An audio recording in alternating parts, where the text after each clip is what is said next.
The city of São Paulo, a colossus of concrete and glass, held more than skyscrapers and incessant traffic within its labyrinths. It held destinies, some too brilliant, others forgotten under the dust of time. In Jardins, in a mansion that seemed to defy gravity with its grandeur, lived Elias. His life, once a symphony of power and swift decisions, had been silenced by a cruel blow. A sudden paralysis had confined him to a wheelchair, transforming his empire into a gilded cage. Elias was not a man of half measures nor of patience. His fortune was vast, his temper a sharp blade that cut through any attempt at pity. He distrusted kindness, seeing ulterior motives in every smile. The world, to him, was a game of interests, and ever since the freedom of his steps had been stolen, bitterness had become his most faithful companion. He dreamed of feeling the ground, of walking unaided, but the fear of being deceived by another empty promise was an invisible shackle, stronger than any chain. On that day, a typical grey São Paulo day, a fine drizzle washed the asphalt, bringing with it the smell of wet earth that for a moment seemed to purify the heavy air of the metropolis. It was in this setting that a man appeared. The world called him a homeless man, but in every gesture, in every line of his face marked by time and the streets, there was the unshakable dignity of an ex-military man. His name was Samuel. Samuel did not beg with a slurred voice, nor did he bow. His eyes, filled with ancestral wisdom, carried a deep sadness, the pain of one who has seen too much and been forgotten. He had a purpose, a desire that burned stronger than the cold of dawn, to heal. But there was a wound within him, a limiting belief that his worth lay only in serving, in giving, never in receiving. He wanted to be seen, to have his purpose recognized, to break the veil of invisibility that enveloped him. Fate, or perhaps a whim of chance, placed Samuel near Elias's daily route. The millionaire, in his motorized wheelchair, was being driven by his private chauffeur on a short journey along the tree-lined sidewalk, an attempt to get some fresh air without exposing himself too much. Samuel watched him, not with the eagerness of one awaiting a coin, but with an intensity that seemed to pierce Elias's armor of pride. When the two crossed paths, Samuel approached with a serenity that contrasted with the city's haste. He stopped before Elias, his eyes fixed on the millionaire's, and made a request that broke the morning silence. He said that if Elias gave him the leftovers of his food, he would heal him. The phrase, spoken in a deep, firm voice, carried a promise as audacious as it was improbable. What an intriguing story, isn't it? Before we dive deeper into the mysteries of this encounter, I want to know from you, what is your name, and from which city are you watching this story? Leave it in the comments below. Let's build this strong and connected community. Elias felt a shock, a mix of anger and an almost childish curiosity.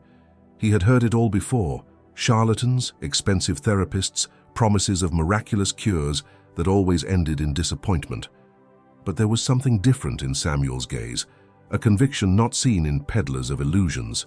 The millionaire, accustomed to commanding, found himself facing a request that was not a plea but an offer, almost a challenge.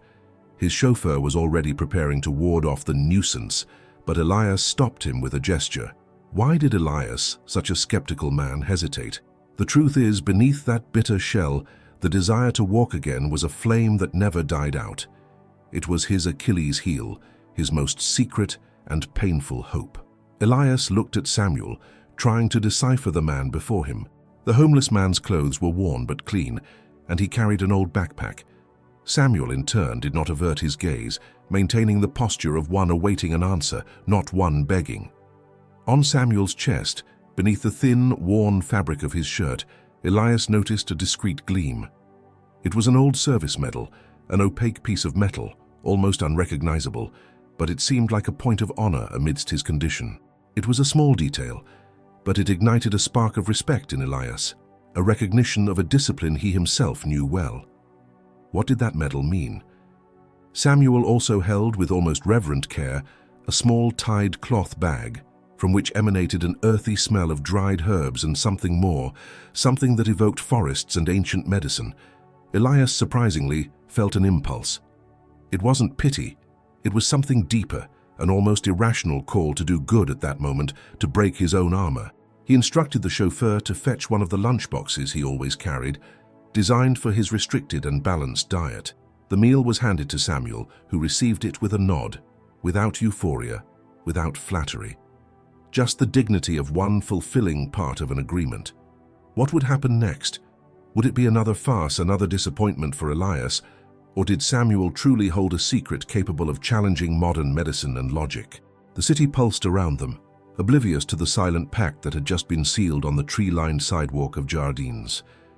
Elias waited, with a mixture of skepticism and a faint, almost imperceptible spark of hope. Samuel did not devour the food right there in front of Elias.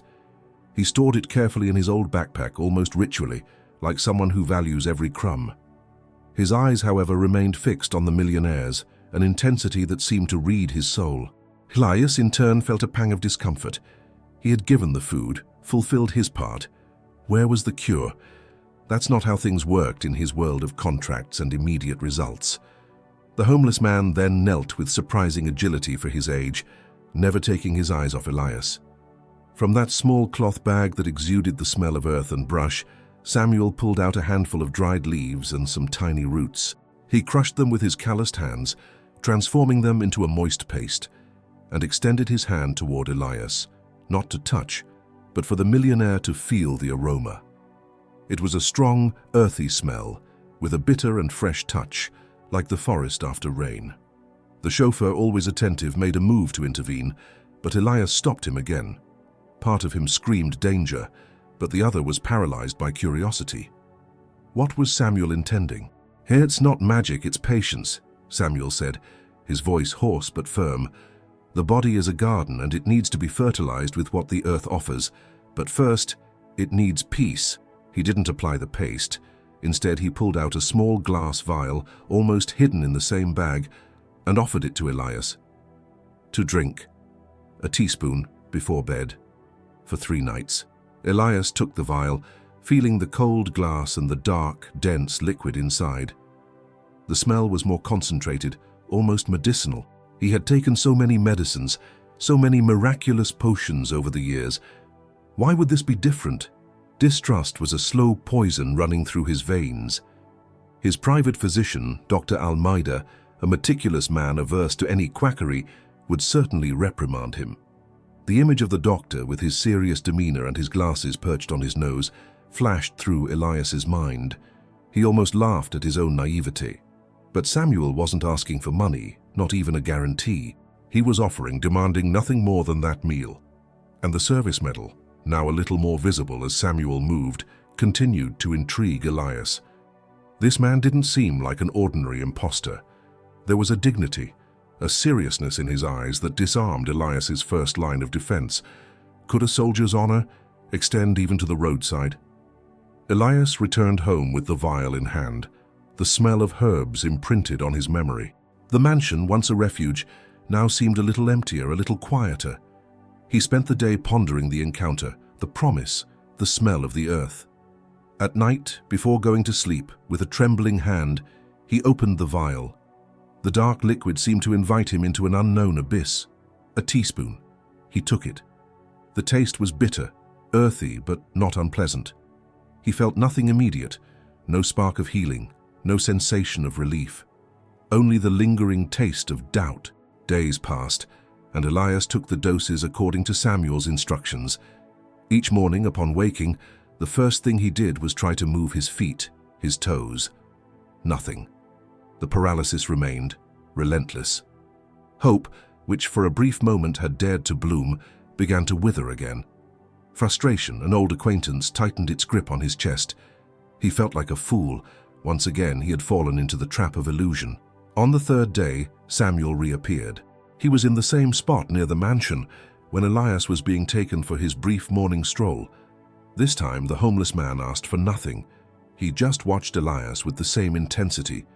Elias, annoyed by the lack of results, wanted to explode, to accuse him of charlatanism. But the words wouldn't come out. There was something in Samuel's gaze that prevented him. "Healing is not a lightning bolt from the sky, Mr. Elias," Samuel said, as if reading the millionaire's thoughts. "It's a river that flows slowly, cleaning what is dirty, nourishing what is dry. Your body needs time to remember how to be strong, and your mind, How to have faith. Elias felt a tremor. Faith.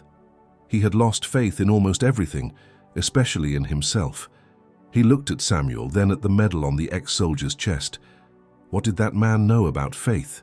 And why did he insist on asking for nothing in return besides that first meal? This disinterested attitude was, in a way, more disturbing than any request for money. There was no apparent gain for Samuel, and that disoriented Elias. The chauffeur, noticing the tension, suggested they move on. Elias hesitated. He didn't want to go. He wanted answers, but Samuel just smiled, a sad, understanding smile. Come back tomorrow and bring an old photograph, a photo of when you were free. An old photograph? The request seemed so disconnected, so strange. What did a photograph have to do with curing paralysis? Was Samuel mocking him? Or was there a logic, a hidden truth that Elias's pragmatic mind couldn't yet decipher? That's exactly why we're here, to uncover the truth behind these stories that challenge what we know, that make us question the impossible. If you also believe that social justice and truth always find a way, join our community. Leave a comment with the hashtag #ChalkaLifeHeal and tell me if you've ever been challenged to believe in something that seemed crazy. Your voice matters a lot to us. The truth is, Samuel was planting seeds, not just in Elias's body, but in his skeptical soul. He was unraveling the millionaire's armor piece by piece, and Elias, to his own astonishment, was allowing it. The request for an old photograph echoed in Elias's mind as the chauffeur drove him back to the mansion. A photo of when he was free. What did Samuel mean by free? Free from the wheelchair? Free from the shackles of his own bitterness? The question hung in the air, as strange as the vial of herbs now resting on his nightstand. He felt a mixture of irritation and a pang of something akin to hope. A dangerous feeling for someone who had been burned so many times. Upon arriving home, the grandeur of the mansion seemed even more oppressive. Every room, every piece of art, everything there bore witness to his life before the paralysis. Where would he find a photo that represented this freedom? It wasn't photos of his business triumphs, nor of gala dinners. Samuel had asked for something more intimate, something that touched the essence of who Elias had been. He instructed his housekeeper, Donna Lucia, a discreet and loyal woman, to look for old albums, those kept in the attic, far from curious eyes and painful memories. Donna Lucia, accustomed to Elias's whims, but finding the nature of the request strange, went upstairs with an expression of contained curiosity. It was rare for Elias to be interested in something so personal and from the past. While waiting, Elias felt a weight in his chest. It was the emotional cost of opening up, of allowing a spark of belief to enter his life again. He felt exposed, almost ridiculous, following the instructions of a homeless man. If Dr. Almeida knew, he would surely commit him for delusion. The social pressure, even if imaginary, was real for Elias. He, the respected millionaire, the ruthless businessman, was subjecting himself to a ritual that bordered on mysticism. Donna Lucia came down sometime later, carrying a dusty box. Inside it, hardcover albums yellowed by time. Elias leafed through them with an uncharacteristic slowness. Photos of childhood, of travels, of happy moments alongside people who were no longer part of his life. Each image was a reminder of what he had lost, not just the ability to walk, but the lightness of his soul. And then he found it. A black and white photograph, slightly faded, from when he was perhaps in his early 20s. Elias was on a mountain trail, his hair disheveled by the wind, a genuine smile on his face, his arms open as if to embrace the world. There was no apparent wealth, just the vastness of nature around him and an expression of pure joy and vitality. He was standing, of course, but it was more than that. His eyes shone with an indomitable hope, the same that he now felt so distant. That was the image of Elias free. He picked it up carefully, feeling the old paper between his fingers. The next day, São Paulo's sky was clear, a pristine blue rarely seen. Elias, with the photo in hand, waited for Samuel. The chauffeur, discreet, parked the car in the usual spot. Samuel was there, sitting on a park bench, observing the city's movement with an almost meditative patience. When Elias approached, Samuel stood up. There was no surprise on his face, just the same gleam of wisdom in his eyes. Elias held out the photo. "Is this it?" he asked, his voice a little choked. Samuel took the photo. His eyes lingered on the image for a long moment, and a gentle, almost imperceptible smile appeared on his lips. "Yes," he said, his voice hoarse, "this is the image of your strength, the memory of your body before your mind forgot it." Elias didn't understand. How could the body forget? And how could a photo, a piece of paper, reverse years of paralysis? Doubt was a chorus in his head. He expected a ritual, a complex explanation, perhaps even a magical touch. But Samuel merely returned the photo. "Keep it close to you. Look at it every day. And remember what you once were, what your body is capable of being." The simplicity of the instruction was disconcerting. Elias felt frustrated. He had opened up, had searched his memories, and all Samuel asked was to look at a photo. Was it a misdirection, a trick to test his patience, or was there something deeper there? He wanted an immediate solution, a miracle, not a life lesson. "What about the herbs?" Elias asked, his voice laden with skepticism. "They did nothing." Samuel looked at him with compassion. "The herbs prepare the ground, Mr. Elias. They clean the river. But the seed of healing, the true seed, is within you. It's in your willingness to remember, to reconnect with that dormant, but not dead strength." The idea that healing depended on something within him, something that could not be bought or imposed, was both liberating and terrifying. Elias had always depended on specialists, on expensive treatments. Now a homeless man, a forgotten ex-military man, was saying that the answer lay in his own mind, in his own story. This wasn't what he expected. It was harder, in a way, than swallowing any bitter potion. What Samuel was proposing was a shift in perspective, an inner journey that Elias, in his bitterness, had avoided for years. He had focused on what he had lost, not on what could still be recovered. But how could a man who had been confined to a wheelchair for years simply remember how to walk? Science would say it was impossible. Society saw him as an invalid. Was Samuel just giving him false hope? Or was there a truth that Elias, in his arrogance, couldn't see? The idea that healing depended on something within him, something that could not be bought or imposed, was both liberating and terrifying. Elias had always depended on specialists, on expensive treatments. Now a homeless man, a forgotten ex-military man, was saying that the answer lay in his own mind, in his own story. This wasn't what he expected. It was harder, in a way, than swallowing any bitter potion. What Samuel was proposing was a shift in perspective, an inner journey that Elias, in his bitterness, had avoided for years. He had focused on what he had lost, not on what could still be recovered. But how could a man who had been confined to a wheelchair for years simply remember how to walk? Science would say it was impossible. Society saw him as an invalid. Was Samuel just giving him false hope, or was there a truth that Elias, in his arrogance, couldn't see? The drive back to the mansion was a mixture of silence and swirling thoughts. Elias felt on the edge of an abyss, torn between the cold logic that had made him a millionaire and the strange intuition Samuel had awakened. He picked up the phone and with a heavy sigh called Dr. Almeida. He described in the tone of someone recounting a bizarre anecdote the encounter with the homeless man, the vial of herbs, the old photograph. The doctor, on the other end of the line, listened with the polished patience of one who deals with complex patients, but Elias's voice detected the slight hardening in his tone.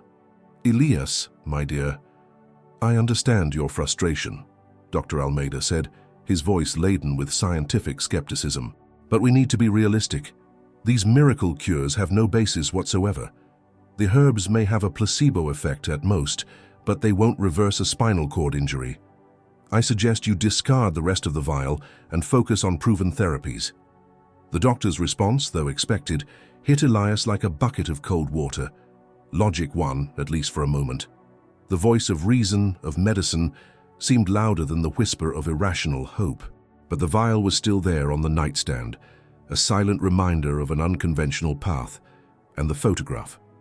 Elias took it out of his pocket and looked at it again. The smiling young man in the mountains, arms raised, the mountain in the background.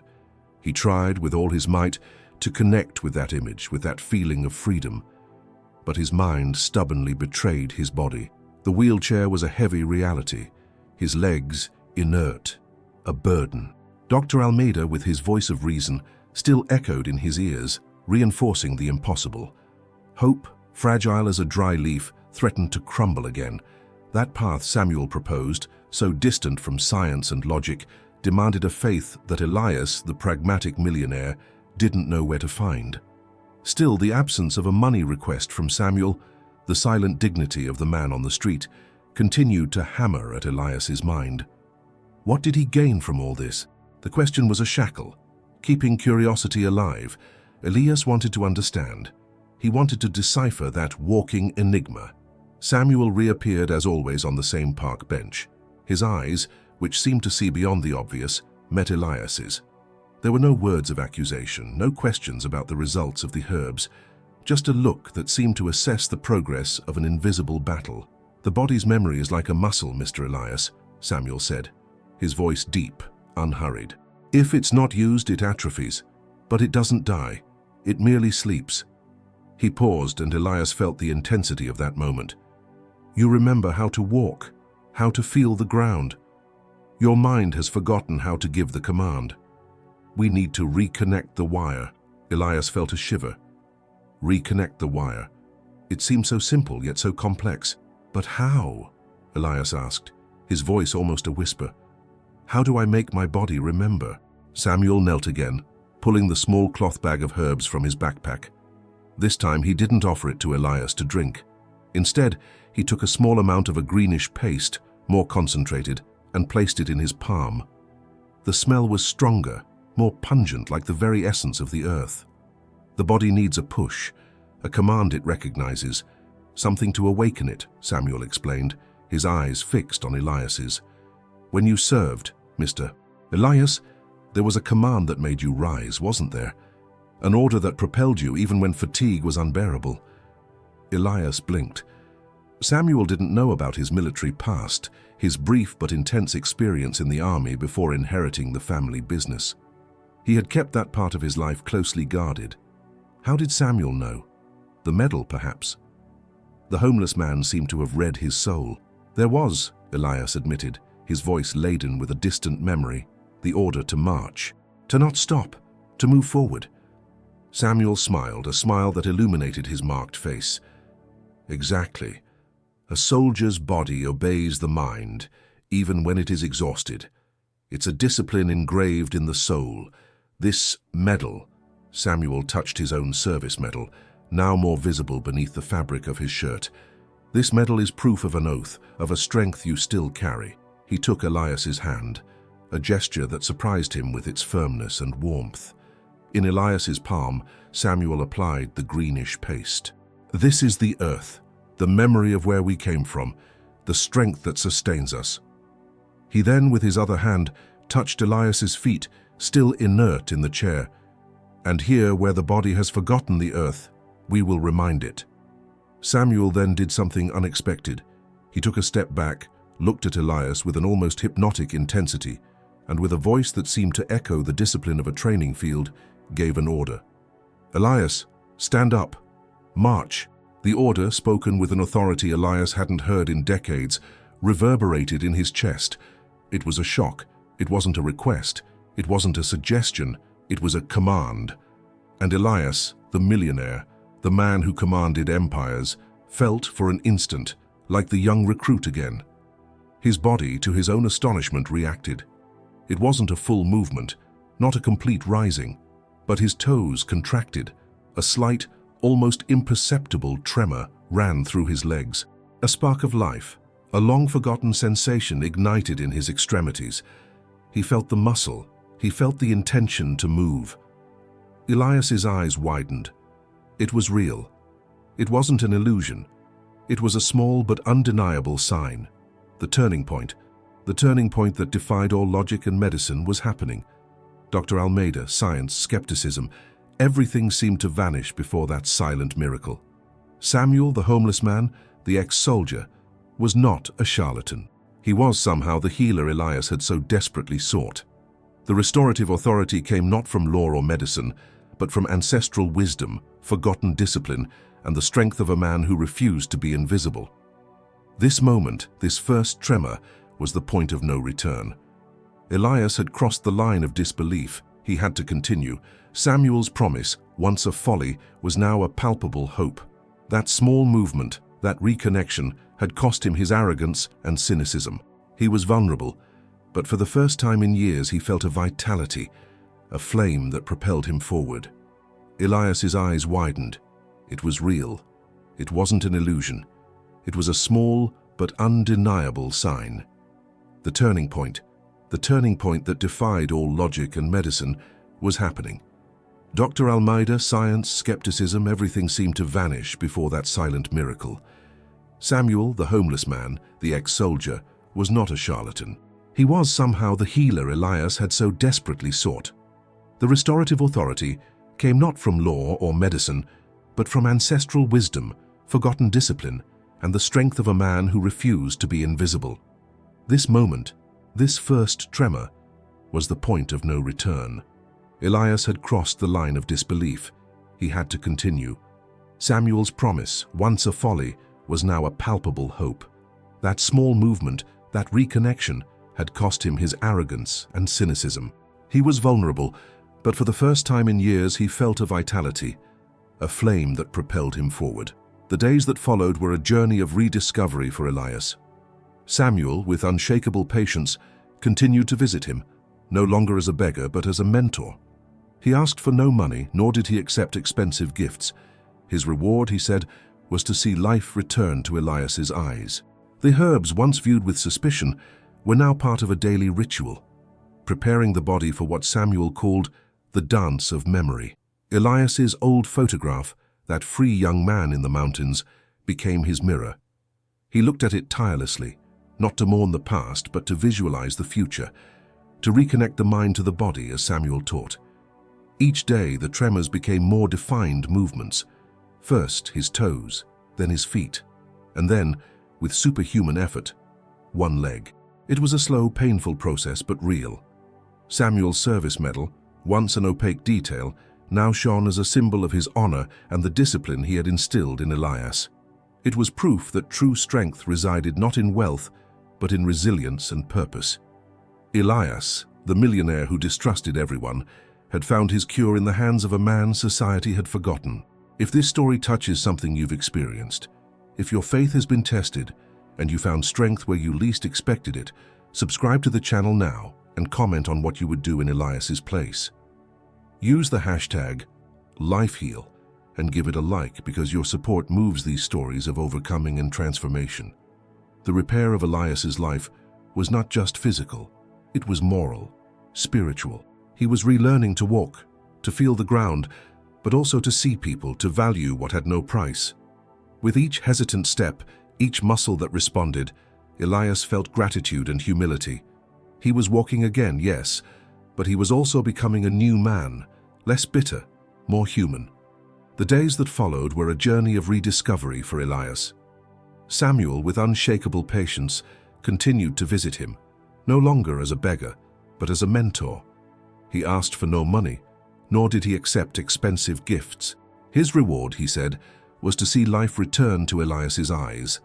The herbs, once viewed with suspicion, were now part of a daily ritual, preparing the body for what Samuel called the dance of memory. Elias's old photograph, that free young man in the mountains, became his mirror. He looked at it tirelessly, not to mourn the past, but to visualize the future, to reconnect the mind to the body, as Samuel taught. Each day, the tremors became more defined movements. First his toes, then his feet, and then with superhuman effort, one leg. It was a slow, painful process, but real. Samuel's service medal, once an opaque detail, now shone as a symbol of his honor and the discipline he had instilled in Elias. It was proof that true strength resided not in wealth, but in resilience and purpose. Elias, the millionaire who distrusted everyone, had found his cure in the hands of a man society had forgotten. If this story touches something you've experienced, if your faith has been tested and you found strength where you least expected it, subscribe to the channel now and comment on what you would do in Elias's place. Use the hashtag #LifeHeal and give it a like because your support moves these stories of overcoming and transformation. The repair of Elias's life was not just physical, it was moral, spiritual. He was relearning to walk, to feel the ground, but also to see people, to value what had no price. With each hesitant step, each muscle that responded, Elias felt gratitude and humility. He was walking again, yes, but he was also becoming a new man, less bitter, more human. And so the man who once looked down on the world now saw it as an equal, with a clarity that money could never buy. He didn't just walk, he lived fully, with a new soul. Samuel in turn found more than food on that grey day. He found recognition, a purpose that transcended mere healing. Elias, in a gesture of profound gratitude, didn't give him alms, but helped him establish a support center for homeless veterans, where the discipline and honor Samuel so valued could be reclaimed.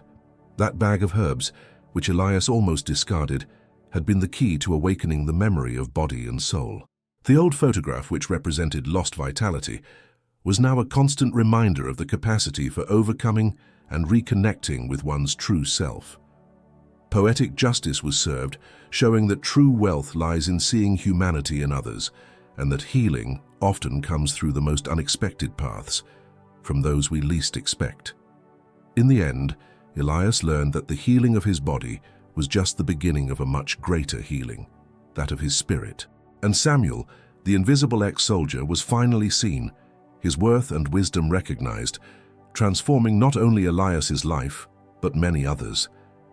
If this story resonated with you, subscribe to the channel now, leave your comment and your like. Tell me where you're watching from so I can recognize you in the next chapters. Thank you for staying until the end and supporting our channel.